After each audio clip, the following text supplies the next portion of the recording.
9 simple rules to lead your life. First one is number 9, 9,000 steps of walk. Number 8, 8 glasses of water during the day. Number 7, 7 hours of sleep.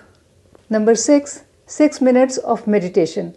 Number 5, 5 servings of fruits and vegetables. Number 4, 4 mini breaks during your work. For instance, if you have a sitting job, you can just get up, you just take a quick walk, come back, sit down, and you'll have your blood flow running.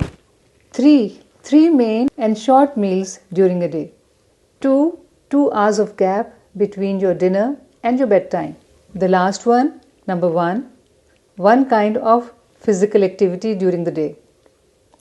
Let me know in the comments, will you do any of this? Are you already doing any of these? Or if you want to add any more to this list, comment below.